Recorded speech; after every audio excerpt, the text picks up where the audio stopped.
Welcome back to my channel guys. मैं आप लोगों को मेरे चैनल में स्वागत करती हूँ। आई होप आप लोगों को मेरे चैनल्स की वीडियोस पसंद आ रहे होंगे।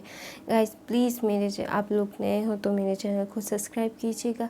आप लोगों को प्लीज़ मुझे कमेंट करके बताइएगा कि आप लोगों को मेरे फैन फिक्स कैसे लगते हैं। गाइस ऑल माय इमेजिनेशन, मैं सिर्फ इमेजिन करती हूँ और मेरी स्टोरीज है। तो गाइस आई होप आप लोगों को पसंद आ रहा होगा। तो मैं कहानी शुरू करती यू किल मी का।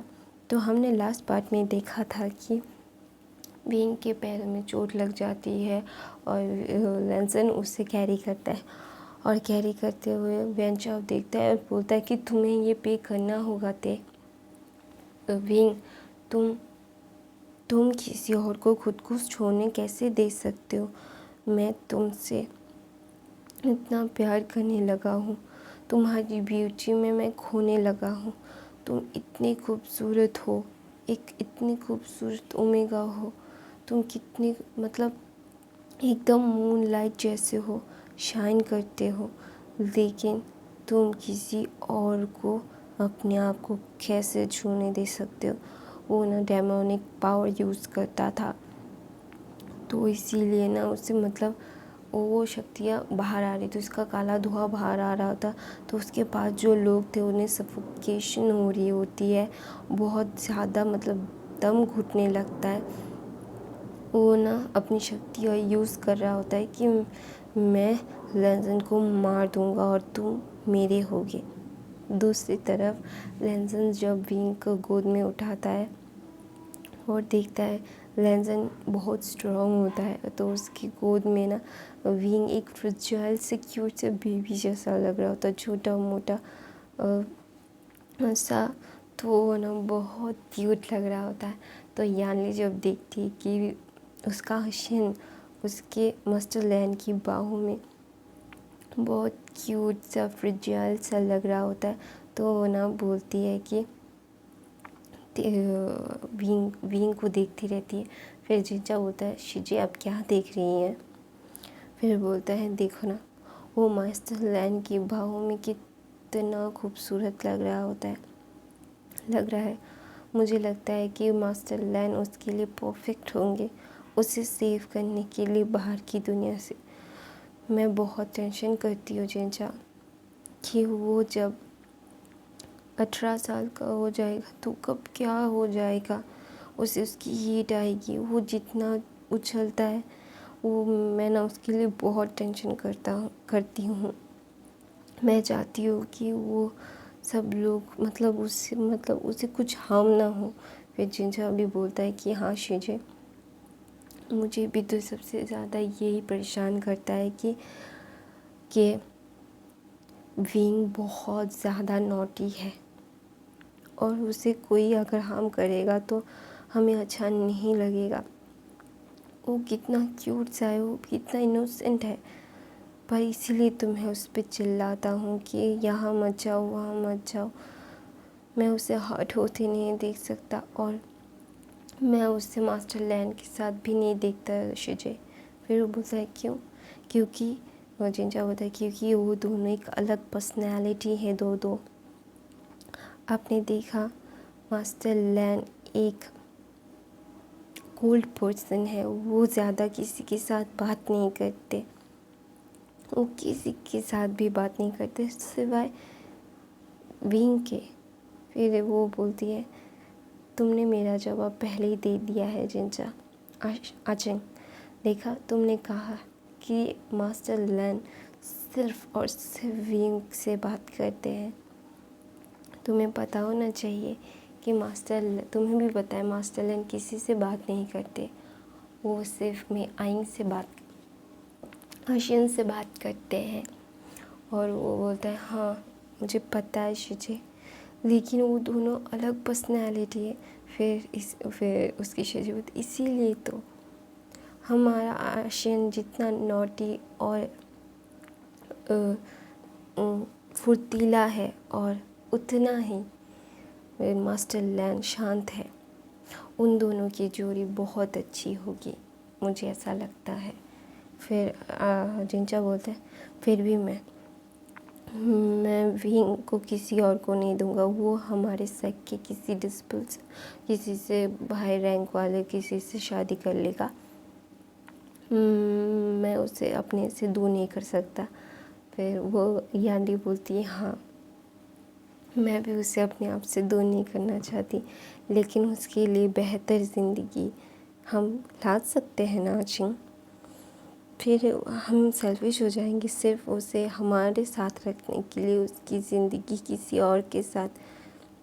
फिर चिंचा बोलता है कि अभी वो बहुत छोटा है, तो हम इस बारे में बाद में बात करेंगे।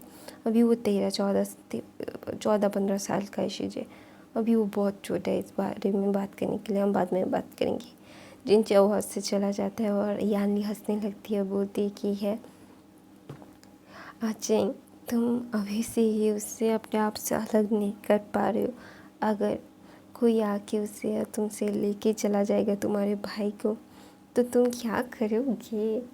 इतने सेल्फिश पे मत बनो। फिर वो हंसती है और जा रही होती है, और वो ना मतलब विंग के पास जाती है और बोलती है कि विंग, तुम्हारा प्यार ठीक है? फिर विंग बोलता है हाँ शिजे, मेरा प्यार ठीक है। फिर वो बोलता है कि नहीं, फिर वो बोलता है थोड़ा थोड़ा सा दर्द हो रहा है। फिर वो बोलता है कोई बात नहीं, हम लोग जब वहाँ घर गुसू पहुँच जाएंगे तो मैं तुम्हें ड्रेसिंग और अपना हाथ का खाना खिलाऊंगी। फिर वो खुश हो जाता है, बोलता है ये। फिर ना जब ये देखता है कि वो थोड़ी थोड़ी बात पे ही खुश हो जाता है विंग, तो इसीलिए ना उसे बहुत खुश हो, मतलब लांगवांग जी मतलब लंजा बहुत खुश हो जाता है और वो सोचता है कि तुम कितनी क्यूट से फ्रिजाइल से हो, मैं तुम्हें बहुत पसंद करता हूँ इसी बात के लिए, लेकिन तुम बहुत नॉटी हो विंग, तुम हमारे सेट के किसी रूल को नहीं मानते हो, तुम सिर्फ पनिशमेंट पाते रहते हो, और इसीलिए मुझे ना बहुत चिंता होती है तुम्हारी। मैं तुम्हें ना सबसे छुपा के रखना चाहता हूँ, मैं तुम्हें किसी को दिखाना नहीं चाहता। तुम मेरी बाहों में हो अभी, मैं तुम्हें बता भी नहीं सकता मैं कितना खुश हूँ विंग, मेरा दिल इतना खुश क्यों हो रहा है मुझे नहीं पता, लेकिन मुझे इतना ज़रूर पता है अगर तुम मेरे पास हो तो मैं बहुत खुश होता हूँ। वहाँ पे लन शिचैन देखते हैं कि उसका भाई इतना खुश है, उसके मुंह पे कोई एक्सप्रेशन नहीं था, लेकिन लन शिचैन समझ जाते हैं कि विंग की वजह से उसका भाई इतना खुश है। वो उसका भाई किसी को अपने आप को छूने नहीं देता। वो भाई विंग को गोद में लिया हुआ है कब से, उसे पूरा मार्केट घुमा रहा है, उसे अपनी गोद में बिठा के रखा है। तो विंग बोलता है शिजे, मुझे तांगोलू खानी है। फिर वो बोलता है, चिंचा बोलता है नहीं, तुम किसी और के गोद में उसके मास्टर लैंड के कपड़े ख़राब हो जाएंगे। फिर वो नप आउट करता है और लंजा को देखता है, बोलता है मास्टर लैंड, मैं प्लीज़ तांगोलू खाना चाहता हूँ। फिर वो बोलता क्या मैं खा सकता हूँ, वो बहुत क्यूटली बोल रहा होता है। फिर लंजा बोलता है तुमने तो पहले ही खाया है ना। फिर बोलते हैं मुझे और खाने हैं प्लीज़। फिर वो बोलता है अच्छा ठीक है खाना, लेकिन संभाल के। फिर वो ना 2 अपने लिए मतलब टांग होलो लेता है। वो ना बहुत ही मतलब कैंडी सा होता है, तो वो ना चिपचिपा होता है, वो खारा होता है। एक ना उसके हाथ पे उतने जूठा नहीं किया होता है, वो ना क्या करता है लंदन को खिलाता है, बोलता है खाओ। फिर ना सब लोग देख रहे थे। फिर विंग बोलता है आप भी खाओ। फिर बोलता है उसू में मिठाई खाना अलाउ नहीं है। फिर विंग बोलता है आप प्लीज़ खाओ ना, या अब तो हम मार्केट में हैं, हम उसूल एंड सेक्ट में नहीं हैं, तो आप खा सकते हो। फिर वो ना उसके मुंह में दे देता है, बोलता है टेस्टी है ना। फिर वो बाहर निकलता है, फिर सॉरी अंदर मतलब वो खिला देता है लैंजन को। लैंजन ने दूसरी बार खाई थी तो उसे बहुत टेस्टी लगती है। फिर वो बोलता है, विंग बोलता है बहुत टेस्टी है ना। फिर लेंजन हाँ बोलता है। तो दूर से लैन शिजन ये देखते और बोलते हैं कि विंग मास्टर वे, आप मेरे भाई के लिए अच्छे हैं, मुझे पता है, लेकिन क्या आप ऐसे ही मेरे भाई के साथ रहेंगे? मेरे भाई ने बचपन से ही सिर्फ लैंड रूल्स पढ़े हैं, उसने उसके बचपन को नहीं जिया है। इसमें मेरी भी गलती है, मैंने मेरे भाई के ऊपर ज़्यादा ध्यान नहीं दिया। तो मैं वो बोल रहा होता है, तो उसे बहुत दुख हो रहा होता है, क्योंकि लैंशिजन जानते हैं कि उसके भाई के बचपन बहुत ब्लाइंड गया था। सिर्फ उसे सिखाया जाता था कि कैसे क्या करना है, उसे उसे खेलने का वक्त नहीं मिलता था। वो सिर्फ लैंड रूल्स पढ़ता था, रेगुलेशन करता था, काम करता था। तो उसकी ज़िंदगी सिर्फ उसके अंकल ने इसी में ही रख दी थी। वो अपनी ज़िंदगी उसके बचपन को जी नहीं पाया। तो इसलिए उसके भाई को बहुत बुरा लगता है। वो सोच रहे थे सॉरी वो सोच रहे थे कि क्या करे कि अपने भाई की ज़िंदगी में मास्टर वी को हमेशा के लिए लाए, क्योंकि उन्होंने पहली बार उनके भाई को इतना खुश, इतना चेयरफुल देखा था। तो इसीलिए वो सब गुसुलैंड सैक में आते हैं। तो विंग बोलता है कि अब मुझे उतार दो, मैं अपने रूम में चला जाऊंगा। लंदन फिर भी नहीं उतारता। वो सारे लैंड सैक के लोग देख रहे होते कि हंगुन ने मास्टर लैंड ने विंग को गोद में उठाया होता है कि जिस लैंजन को स्किन टच पसंद नहीं है, वो विंग को गोद में उठा के लेके जा रहा होता है। वो सारे चौंक जाते हैं, बहुत एकदम से उन्हें शौक लग जाता है। फिर वो बोलता है कि हाँ, तो ऐसा करके उसे उसके रूम में सुला के लंदन बोलता है आराम करना। फिर वो बोलता है हाँ। फिर वहाँ से चला जाता है और विंग को छोड़ के। फिर वो जिंगशी जाता है, खुद को मेडिटेशन में लगाता है। उसको मेडिटेट करना था, उसका वक्त हो गया था। तो यान ले आके उसका फोन्स चेक करती है कि मास्टर लैन ने कैसे किया है। वो देखती है बहुत प्यार से, बहुत अच्छे से ट्रीट किया होता है। तो विंग को वो सूप पिलाती है, दवाई खिलाती है और सुला देती है, क्योंकि विंग को बहुत दर्द हो रहा होता है।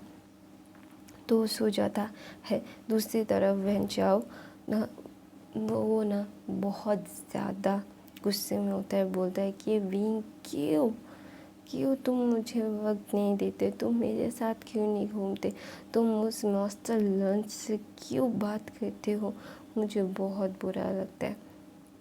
मुझे तुम चाहिए हो, मैं तुम्हें खोना नहीं चाहता, मैं तुमसे प्यार करता हूँ, तुम क्यों नहीं समझ रहे हो? तुम क्या उस लावांग जी को मारना तुम चाहते हो कि मैं मार दूँ? मैं उसे मार दूँगा और तुम मेरे हो और मेरे रहोगे। फिर उसका भाई आता है, बोलता है शांत हो जाओ भाई, हम करेंगे, तुम्हें जो चाहिए तुम्हें मिला है और तुम्हें वो देंगे। तो प्लीज़ ऐसे पैनिक मत करो, ऐसे गुस्सा मत करो। गुस्से से सिर्फ और सिर्फ हमें हार्म होगा। और हमें शांत रह के, तुम चाहते हो ना विंग तुम्हारा हो जाए, तो हमें प्लान बनाना होगा विंग को तुम्हारा होने के लिए। तो हम जियांग सेक्ट तुम्हारी और विंग की शादी के लिए स्क्रोल भेजने के लिए बोलेंगे।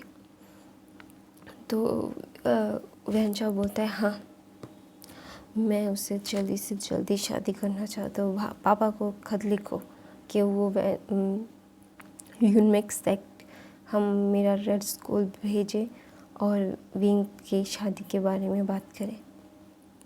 फिर वो बोलता है शांत हो जाओ। फिर वो उसके भाई को शांत करता है और वो बोलता है अच्छा ठीक है। दूसरी तरफ लैन शिचन वो अपने अंकल के साथ बात करने के लिए जाता है, क्योंकि वो चाहता है कि विंग की शादी, मास्टर वी की शादी उसके भाई से हो जाए, क्योंकि वो देख रहे थे कि उसका भाई कितना खुश है। वो अपने अंकल से बात करने के लिए जाता है और बोलता है कि अंकल मुझे आपसे बात करनी है। फिर वो बोलता है क्या? फिर वो बोलता है अंकल मैं चाहता हूँ मास्टर वी और मेरे वांग जी की शादी हो जाए। फिर वो बोलता है शिचैन तुम क्या बोल रहे हो?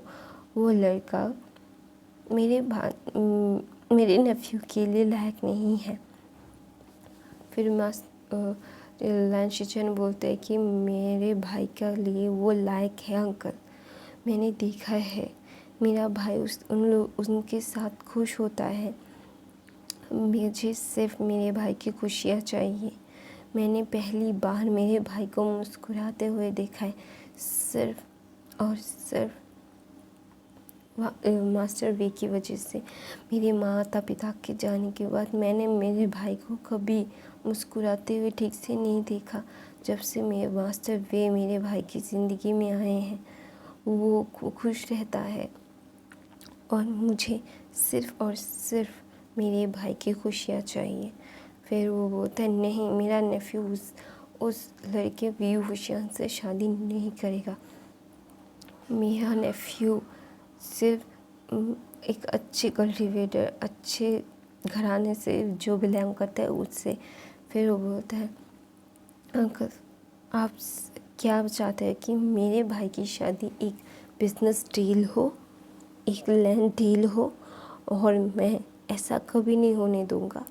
मैंने बचपन से आपको कभी नहीं रोका। आपने हर वक्त वांग जी को सिर्फ और सिर्फ ये किया है कि उसे रोका है। मैं आपको रोकने के लिए नहीं कह रहा हूँ, लेकिन मैं अपने भाई को ऐसे किसी और अपनी ज़िंदगी सेक्रीफाइस करने नहीं दूंगा। तो आप ये भूल जाइए कि आप ये डील करेंगे। तो मैं अपनी कहानी यहीं पे ख़त्म करती हूँ गाइस। आई होप आप लोगों को ये पार्ट पसंद आया होगा। तो प्लीज़ मेरे चैनल को सब्सक्राइब कीजिएगा, लाइक कीजिए, कमेंट कीजिएगा। कमेंट करके मुझे बताइएगा प्लीज़।